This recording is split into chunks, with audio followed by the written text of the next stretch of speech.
At the Mud Creek Stream Restoration Project, we created a complex floodplain. This included macro depressions in the floodplain itself, as well as plugs in existing channel segments to create wetland habitat.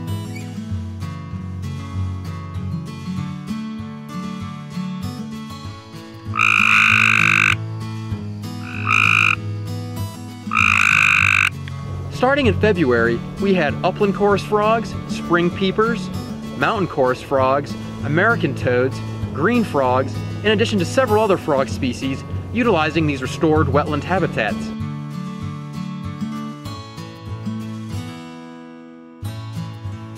One day in June, I was able to witness something very special. Several tadpoles were taking their first steps onto land as adults.